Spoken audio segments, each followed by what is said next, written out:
Welcome to point decoded. మనం ఇవాళ మాట్లాడబోయే అంశము, డీకోడ్ చేయబోయే అంశం పేరు సిజేపీ, అంటే కాక్రోచ్ జనతా పార్టీ.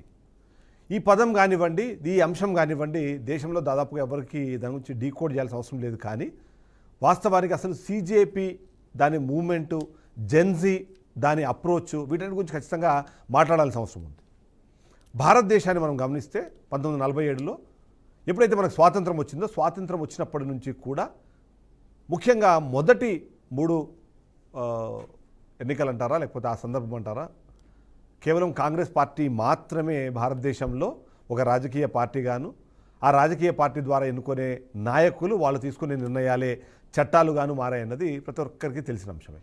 ఆ తర్వాత పరిణామ క్రమంలో ఒక్కొక్కటిగా పార్టీలు, అందులో ముఖ్యంగా రాష్ట్రాల వ్యాప్తంగా, రాష్ట్రాల నుంచి మనం చూసినప్పుడు ఒక్కొక్క రాష్ట్రంలో ఒక్కొక్క ప్రాంతీయ పార్టీ అన్నది పుట్టుకురావడం, ఆ తర్వాత ప్రాంతీయ పార్టీల హవా అన్నది పెరగడం ద్వారా యూపీఏ, ఎన్డీఏ, అలాగే మొన్నటికి మొన్న మనం మాట్లాడుకునే ఇండీ కూటమి, ఇలాంటి కూటమిలను ఎందుకు ప్రారంభమయ్యాయంటే భారతదేశంలోని రాష్ట్రాల్లో ప్రాంతీయ పార్టీల హవా పెరగడము, వాటి ప్రాధాన్యత, ప్రభావం పెరగడము, దాని కారణంగా ఎన్నికల సరళి ఏదైతే ఉందో దాంట్లో చాలా వరకు మార్పులు రావడం అనేది మనం చూస్తొచ్చాం.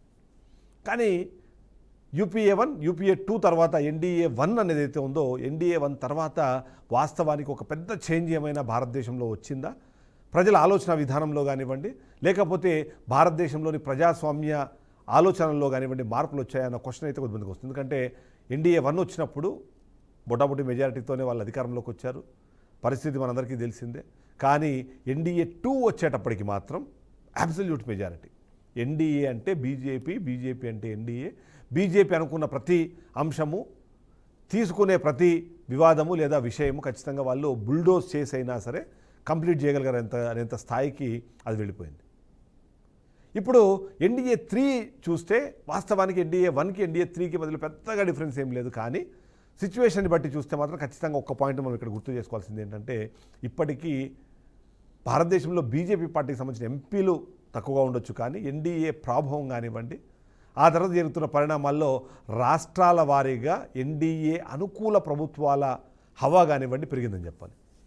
అసలు సిజేపీకి దీనికి సంబంధం ఏంటి అంటే ఇక్కడే అసలు పాయింట్ వస్తుంది. ఎందుకంటే ఏదైనా సరే ఒక ప్రభుత్వం అధికారంలో ఉన్నప్పుడు, ఒక పార్టీ అధికారాన్ని చెలాయిస్తున్నప్పుడు విపక్షం లేదా ప్రతిపక్షం అన్నది చాలా కీలకంగా మనం మాట్లాడుకోవాల్సిన అంశాలు. భారతదేశంలో యూజువల్గా మనం చూస్తే కాంగ్రెస్ వర్సెస్ బీజేపీ లేదా బీజేపీ వర్సెస్ కాంగ్రెస్, ఇదే ఫైటే మనం చూస్తుంటాం. బీజేపీ వైపు కొన్ని పార్టీలు, కాంగ్రెస్ వైపు మరికొన్ని పార్టీలు చేరుతాయి. అవి 2 కూటములుగా విడిపోయి ఎన్నికలు నిర్వహిస్తారు. ఎన్నికల్లో గెలవడం, ఓడడం జరుగుతుంది. వీటిని అన్వయించిన వాళ్ళు, అనుకరించని వాళ్ళు, దూరంగా ఉండే కొన్ని చిన్న చిన్న పార్టీలను మనం రెగ్యులర్గా చూస్తుంటాం. కొన్ని పార్టీలు మాత్రం వివిధ కారణాల చేత ఇండివిజువల్గా ఉండే ప్రయత్నం చేస్తూ ఉంటాయి. సరే, అది ఒక ఫామ్ అయితే రెండింటి మధ్యలో జరగాలి. కానీ ఎన్డీఏ 1, 2, 3లో మనం గమనిస్తే ఇక్కడ మాయమవుతున్న కీలకమైన అంశం ఏంటంటే, మనం మాట్లాడాల్సింది ప్రతిపక్షము, ప్రతిపక్ష పాత్ర, హోదా. ఆ పాత్ర పోషించే విషయంలో పార్టీలు వెనకడిగేస్తున్నాయా, లేకపోతే వాళ్ళకి అంత స్కోప్ దొరకట్లేదు అన్నది. సిజేపీ అనే పార్టీని ఇప్పుడు మనము అది పార్టీ అనకూడదు, అది ఒక మూమెంట్గా మనం చెప్పాలి. అసలు సిజేపీ ఏంటి, ఇది ఎక్కడి నుంచి పుట్టుకొచ్చింది, దీనికి కారణం ఏంటి, అసలు కాక్రోచెస్ ఏంటి అని అంటే, కాక్రోచెస్ అన్నది ఏదైతే సుప్రీంకోర్టు న్యాయమూర్తి చెప్పిన వాటి ప్రకారం కొద్దిమంది పరాన్న జీవుల్లా బతుకుతుంటారు, జస్ట్ లైక్ కాక్రోచెస్. వాళ్ళు నిరుద్యోగులు, ఇంకోటి ఏదైనా సరే వాటి దాని నుంచి స్టార్ట్ అయిన మూమెంటు, ఆ మూమెంట్ని లీడ్ చేయడానికి యూజ్ చేసిన పదమే కాక్రోచ్ జనతా పార్టీ. దానికి అధ్యక్షులు ఎవరు, ఉపాధ్యక్షులు ఎవరు, దాంట్లో ట్రెజరర్ ఎవరు, ఇవన్నీ లేవు. ఎందుకంటే దానికి ఒక వాస్తవానికి ఒక బేస్ లేదు, దానికి ఒక నిర్మాణం లేదు, ఒక పార్టీగా దానికి ఎలాంటి ఐడెంటిటీ లేదు. అంతేకాదు ఎలక్షన్ కమిషన్ ఆఫ్ ఇండియా కానివ్వండి, లేదా ఇతరత్ర ఎలాంటి దగ్గర కూడా దానికి ఒక గుర్తింపు కూడా లేదు. కానీ సిజేపీ అనేది ఇప్పుడు ఒక సెంటర్ పాయింట్ గాను, సెంటర్ ఆఫ్ అట్రాక్షన్ గాను భారతదేశంలో మారిపోయింది అన్నది. సిజేపీ ఉన్న కాలం కానివ్వండి, సిజేపీ వరకు తీసుకున్న నిర్ణయాలు, దాని ద్వారా జరుగుతున్న పరిణామాలను ఒకసారి మనము ఖచ్చితంగా గమనించాల్సింది. సిజేపీ అంటే ఏంటంటే, దాన్ని ఒక పార్టీగానో ఒక మూవ్మెంట్గానో కాకుండా భారతదేశంలో ఉన్న అన్రెస్ట్గా చూడాలి. భారతదేశంలో ఏదైతే ప్రతిపక్ష పార్టీలు లేవనెత్తాల్సిన అంశాలు, దాని ద్వారా ప్రజలకు జరగాల్సిన మేలు, వీటికి ఒక రిప్రజెంటేటివ్గా సిజేపీని చూస్తున్నారు. కానీ అది అలా చూడాల్సిన అవసరం లేదు. కారణం ఏంటంటే, కాంగ్రెస్ పార్టీ కూడా తమదైన శైలిలో ఏ పాయింట్స్ని ఎక్కడెక్కడ వేటిని విమర్శించాలి, వేటిని ఆపాలి అన్నది చెప్తూ ఉంటుంది. ఖచ్చితంగా దాన్ని నచ్చే వాళ్ళు ఉంటారు, నచ్చని వాళ్ళు ఉంటారు. ఆ నచ్చి దానివల్ల ప్రజలకు ఎంత ప్రయోజనం జరిగింది అనే డిస్కషన్ ఉంటుంది. ఎందుకంటే మనము గతంలో వ్యవసాయ చట్టాల గురించి మాట్లాడాం. వ్యవసాయ చట్టాల గురించి రోజుల తరబడి, నెలల తరబడి దాని మీద ఉద్యమాలు చేసి వాటిని తర్వాత రిపీల్ చేసిన సందర్భాలు ఉన్నాయి. అలాంటి నేపథ్యంలో CJP, కాక్రోచ్ జనతా పార్టీ లేదా తీసుకున్న మూవ్మెంట్ ఏదైతే దాంట్లో నీట్ విద్యార్థులకు సంబంధించి గత 4-5 సంవత్సరాల నుంచి మనం గమనిస్తే నీటు ప్రతిసారి అది లీక్ అవ్వడము, దాంట్లో ఎవరైతే ఫస్ట్ టర్మ్లో ర్యాంకులు వచ్చిన వాళ్ళు సెకండ్ టర్మ్లో వచ్చే ర్యాంకులు వీటన్నిటి మీద ఈ కారణం నేపథ్యంలో ఈసారి జరిగిన దాని మీద ఖచ్చితంగా ఎవరైతే విద్యాశాఖ మంత్రి ఉన్నారో ఆయన రాజీనామా చేయాలి అనే దాని నుంచి స్టార్ట్ అయిన ఇష్యూ కాస్త ఇప్పుడు భారతదేశంలో ఒక ఆల్టర్నేటివ్ పాలిటిక్ లేదా పొలిటికల్ సెంటర్గా అది మానే స్థాయికి వెళ్ళిపోయింది. వ్యవస్థలో CJPని మనం చూడాల్సింది ఎవరైతే వాయిస్లెస్కి వాయిస్ని ఇచ్చే ప్రయత్నం చేస్తుంది. అది వాళ్ళు ప్రస్తుతానికి ఒకటే అంశాన్ని తెరపైకి తీసుకురావచ్చు, ఒకటే అంశం మీద ఇప్పుడు వాళ్ళు ఉద్యమం కానివ్వండి ఇది కానీ చేస్తూ ఉండొచ్చు. కానీ అదే సందర్భంలో భారతదేశంలోని మిగిలిన రాష్ట్రాల్లో ఎక్కడెక్కడైతే వాయిస్ లేచే అవకాశం లేని పరిస్థితులు అలాంటి దగ్గర ఈ CJP పార్టీ అనే ఒక ఫ్రేమ్ని ముందు పెట్టుకొని చాలామంది ఇవాళ ఉద్యమాలకి సిద్ధమైపోతున్నారు. అది నీట్ కావచ్చు, లేకపోతే ఇతరత్ర అంశాలు కావచ్చు. సో అందుకనే CJP ఏదైతే ఉందో దాన్ని ఒక మూమెంట్గా చూడాలి, లేదా ప్రస్తుత ప్రజాస్వామ్యంలో మిస్ అయిపోయిన ఒక ఎలిమెంట్ లాగా చూడాలి. నిన్నట్టుగా CJP తీసుకున్న అంశం నీట్ ఒక్కటే కావచ్చు. నీటు వాస్తవానికి దేశంలో ఉన్న ప్రతి ఒక్కరిని ప్రభావితం చేసేదో, లేకపోతే ప్రతి ఒక్కరిని ఇబ్బంది పెట్టేదో, దీంట్లో తీసుకొచ్చే మార్పుల ద్వారా దేశంలో ఉన్న ప్రతి అంశం ఏదైనా మంచిగా జరుగుతుందా, ప్రజలకి ప్లస్ అవుతుందా అంటే అవన్నీ ఏం కాదు. నీట్ అనేది చాలా సింపుల్. దేశవ్యాప్తంగా కొన్ని లక్షల మంది రాస్తారు, కొన్ని వేలలో సీట్లు ఉంటాయి, ఆ వేలలో సీట్లు వాళ్ళు భర్తీ అవుతారు. ఆ భర్తీ అయ్యే క్రమంలో జరిగే పరిణామాలు, దాని వెనకాల స్కామ్లు, లేదా దానికి ఉన్న కాంపిటీషన్ దృష్ట్యా ఆ డిస్కషన్ కానివ్వండి చాలా లార్జ్ స్కేల్లో జరుగుతుంది. కాబట్టి నీట్ ప్రశ్నపత్రాలు లీక్ అవన్నీ కూడా మనం మాట్లాడుకుంటున్నాం. దీనికి ఒక్కొక్కరుగా ఇప్పుడు సపోర్ట్ చేయడం అనేది మనకు అనిపిస్తుంది. వాస్తవానికి మనము ఓవరాల్గా చూస్తే గత 14 సంవత్సరాల్లో ఈ స్థాయిలో జరిగిన ఉద్యమం మరొకటి లేదని చెప్పాలి. అంతకుముందు జన్లోక్పాల్ బిల్లు గురించి మనం చూసాం, అన్నా హజారే కానివ్వండి, మిగిలిన వాళ్ళు చేసింది అప్పుడు బాగా దేశవ్యాప్తంగా డిస్కషన్ జరిగింది. ఆ తర్వాత నిర్భయ కేసు లాంటివి అలాంటివి వచ్చినప్పుడు కూడా దేశవ్యాప్తంగా దాని గురించి డిస్కషన్ జరిగింది. మొన్నటి సరే ఇలాంటివి చాలా ఎక్కువ. కానీ బట్ గత 14 సంవత్సరాలు ఇలాంటి ఒక పెద్ద స్థాయిలో ఒక మూమెంట్ రాలేదు అన్న విషయము తెలిసిందే. లేదు మరి ప్రతిపక్షం ఏం చేస్తుంది అంటే ప్రతిపక్షం చేస్తుంది కానీ వాళ్ళ పరిధి తగ్గిపోయింది, వాళ్ళ విధానం మారిపోయింది. గతంలో లాగా ప్రతిదానికి రోడ్ల మీదకి వచ్చి ప్రోగ్రామ్స్ చేసి ఆ థాట్ ప్రాసెస్ మారిపోయింది. ఎక్కువ శాతం ఏదున్నా సరే వర్చువల్గా ఇలాంటి ఉద్యమాలను నడపడం స్టార్ట్ చేశారు.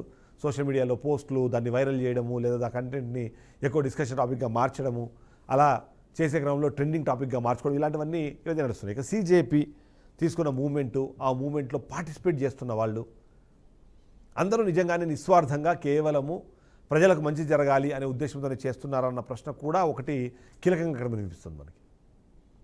ఆ మూమెంట్లో కనిపిస్తున్న వాళ్ళల్లో వాస్తవానికి కొద్దిమంది తప్ప మిగిలిన వాళ్ళందరూ కూడా బీజేపీ అంటే పడని వాళ్ళు, బీజేపీ రాకూడదని కోరుకునేవాళ్ళు, బీజేపీ ఏం మాట్లాడినా సరే తప్పు అని చెప్పాలని భావించే వాళ్ళు కొద్దిమంది సెంటర్ ఏవైతే ఉన్నారో ఆ పర్సనాలిటీస్ ఎక్కువగా పాపప్ అయ్యేటప్పటికీ ఇదేదో కేవలం బీజేపీకి వ్యతిరేకంగా జరుగుతున్న ఒక మూమెంట్ లాగా చూపించే ప్రయత్నం చేస్తున్నారు తప్ప ఇది ప్రజల కోసం, ప్రజల సంక్షేమం కోసం, వాళ్ళ బాగోగుల కోసం చేస్తున్న ఒక మూమెంట్గా కనిపించకుండా పోవడానికి అది కూడా వన్ ఆఫ్ ద రీజన్ అనుకోవాలి. ఈ నేపథ్యంలో కేంద్ర ప్రభుత్వం ఎలా వ్యవహరిస్తోంది, ఈ వ్యవహరించే నేపథ్యంలో జరుగుతున్న తప్పుల్ని కూడా మనం డిస్కస్ చేసుకోవాలి. నేనైతే చెప్పానో విపక్షాన్ని పూర్తి స్థాయిలో నిర్వీర్యం చేశారు. కేంద్రంలో ఎంపీలు ఉండొచ్చు, కానీ రాష్ట్రాల్లో కాంగ్రెస్ పార్టీకి ప్రాతినిధ్యం లేకుండా చేసేందుకు అవసరమైన ఏర్పాట్లు, సన్నద్ధత అంతా జరిగిపోయింది. గతంలో ఇండి కూటమిలో ఉన్న ఆమ్ ఆద్మీ పార్టీ, లేదా తృణమూల్ కాంగ్రెస్, లేదా ఎన్సీపీ నేషనలిస్ట్ కాంగ్రెస్ పార్టీ, ఇలాంటి కొన్ని కీలకమైన పార్టీలు ఏవైతే ఉన్నాయో అవన్నీ ఆ తర్వాత అంటే 2024 ఎన్నికల తర్వాత పరిస్థితి మనం చూస్తే ఒక్కొక్కటిగా అవి వాళ్ళ రాష్ట్రాలను కూడా కోల్పోతాయి. టీఎంసీ ఓడిపోయింది, ఢిల్లీలో ఆమ్ ఆద్మీ పార్టీ ఓడిపోయింది, సో ఇక్కడ తమిళనాడులో డిఎంకే ఓడిపోయింది. ఇలా ఒక్కొక్క పార్టీ ఓడిపోయేటప్పటికీ ఇండియా కూటమిలో ఉండాల్సిన ఆ ఏదైతే స్ట్రెంత్ ఉందో ఆ స్ట్రెంత్ మనకు కనిపించట్లేదు. ఈ నేపథ్యంలో వాళ్ళు కూడా చాలా పరిమితంగా మారిపోయారు.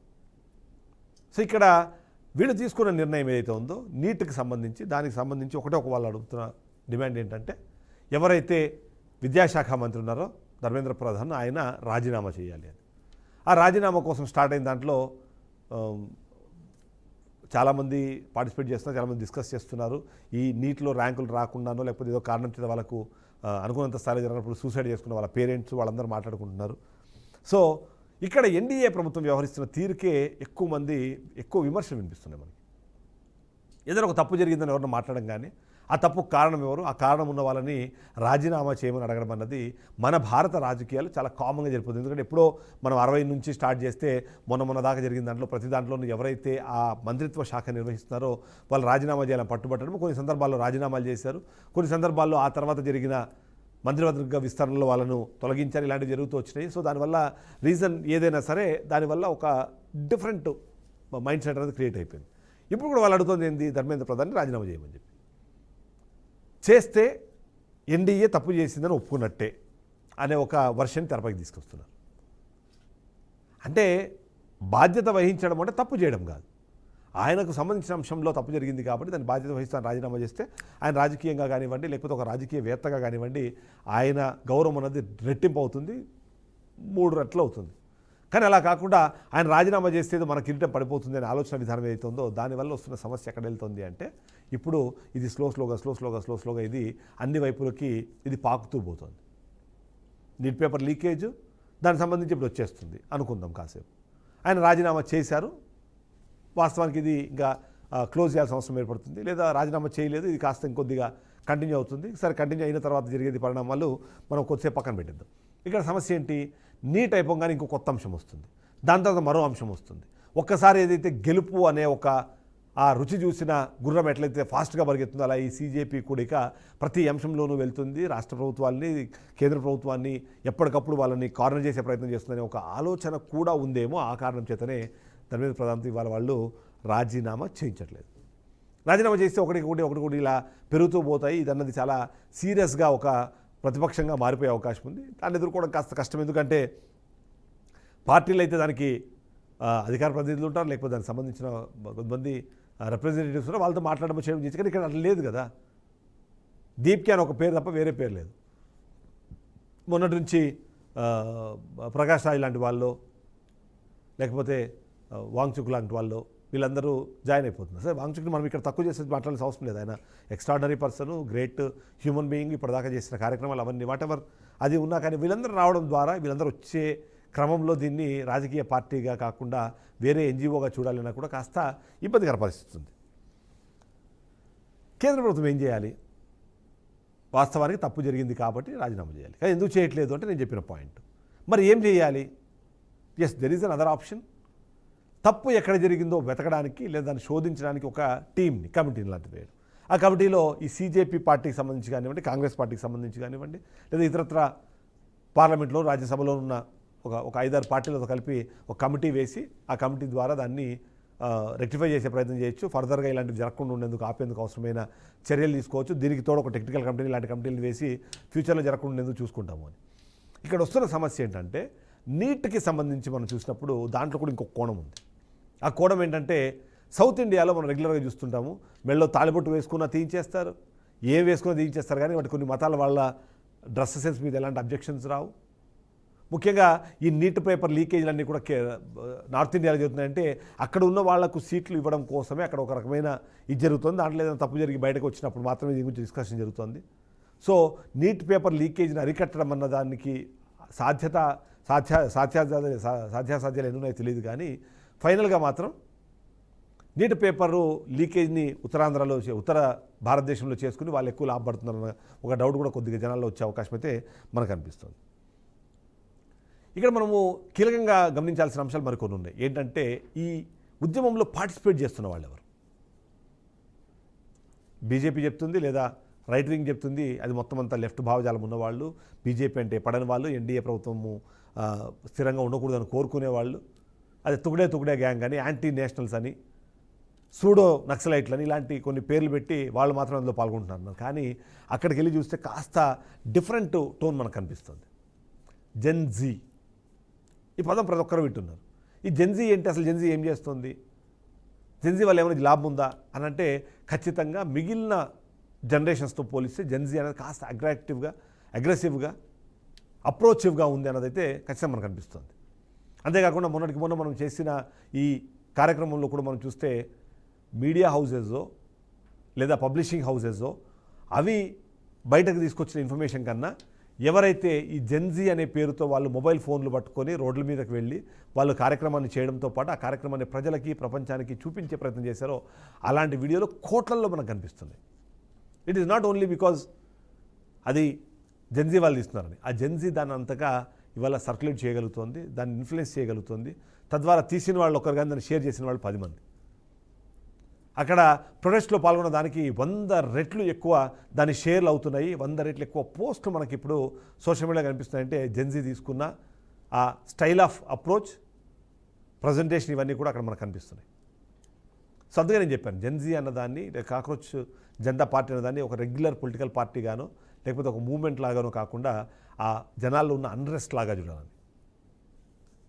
జెన్జీ వాళ్ళు ఏమవుతుంది, వాళ్ళ ఏజ్ ఎంత, వాళ్ళ కెపాసిటీ ఎంత, వాళ్ళ ప్రొసీజర్ ఏంది, వాళ్ళది ఏంది అని చెప్పి ఎవరైనా క్వశ్చన్ చేస్తే ఒక్కసారి మనం మన చుట్టుపక్కల ఉన్న కొన్ని దేశాల దగ్గరికి వెళ్ళాల్సి అనిపిస్తుంది.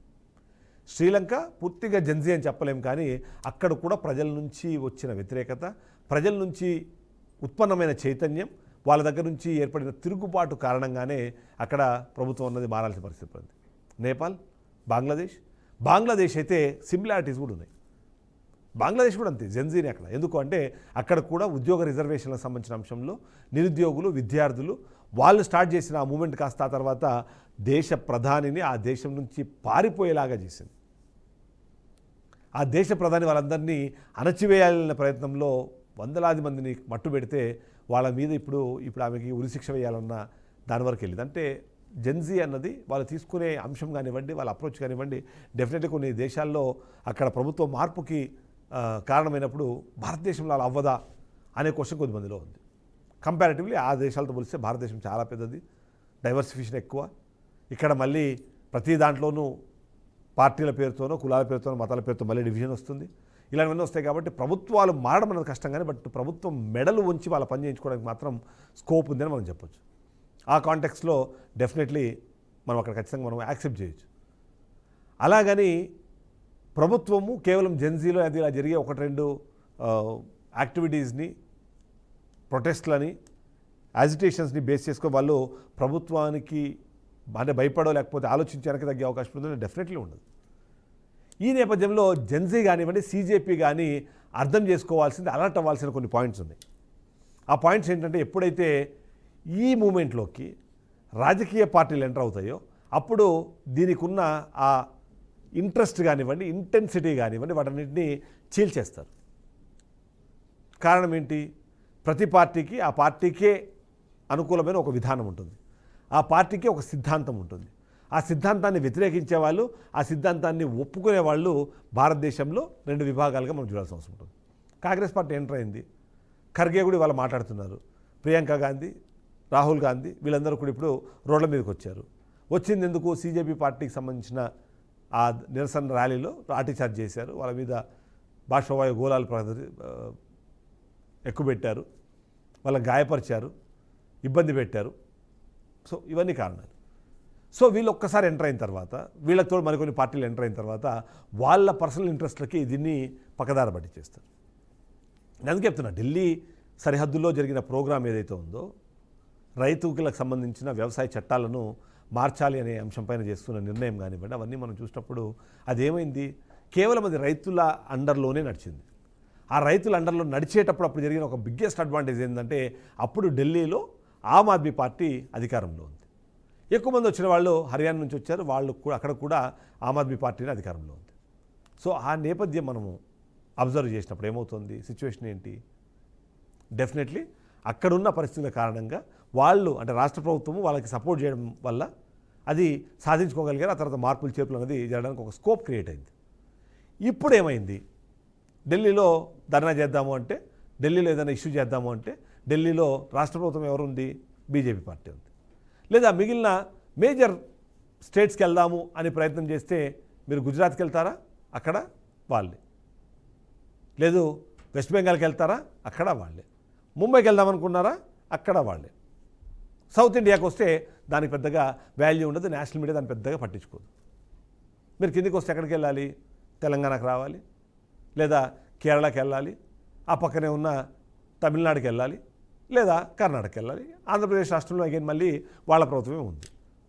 మిగిలిస్తే అది కాకుండా చూస్తే దేశవ్యాప్తంగా వాళ్ళకి పెద్దగా స్కోప్ ఎక్కర్లేదు. ఈ రాష్ట్రాల్లో చేసినా సరే నేషనల్ మీడియా పట్టించుకోదు, దేశానికి సంబంధించిన అంశంగా దాన్ని భావించరు.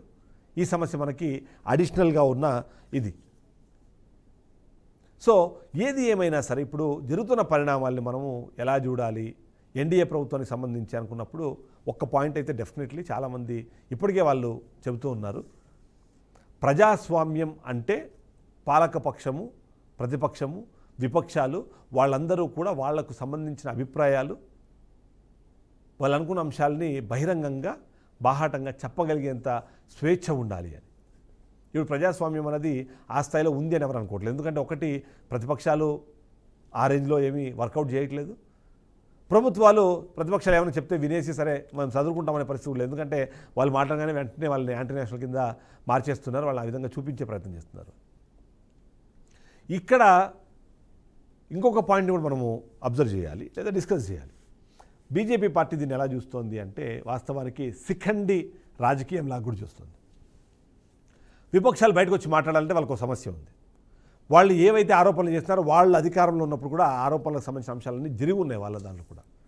నీటి ప్రశ్నపత్రం లీక్ గురించి మాట్లాడితే వాళ్ళ హయాంలో కూడా ఏవో ప్రశ్నపత్రం లీక్ అయ్యి ఉంటాయి, లేదా అప్పుల గురించి మాట్లాడితే వాళ్ళ హయాంలో అప్పులు జరిగాయి, ఏదైనా జరిగితే వాళ్ళ హయాంలో ఇట్లా. సో ఆ కంపారిజన్ పాయింట్ ఆఫ్ వ్యూలో ఇప్పుడు శిఖండి రాజకీయం అనే పదం ఎందుకు వాడానంటే సీజేపీ అనే ఒక మూమెంటు భుజం మీద గన్ను పెట్టి ఇండియన్ కాల్చే ప్రయత్నం చేస్తున్నది ఒక అంశం అయితే తెరపైకి వస్తుంది.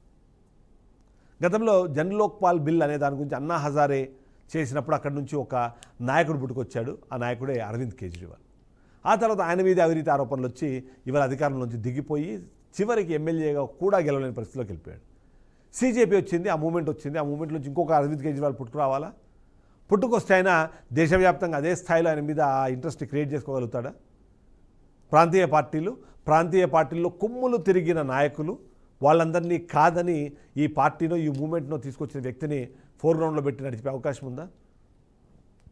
జోకులు చేసుకోవడానికో వార్నింగ్లు ఇవ్వడానికో ఆ కాక్రోచులు పనికి వస్తున్నాయి తప్ప వాడిని తీసుకెళ్లి సింహాసనం మీద కూర్చోబెట్టేంత ఔదార్యము, ఔచిత్యము ఈ ప్రాంతీయ పార్టీలకు ఉందా?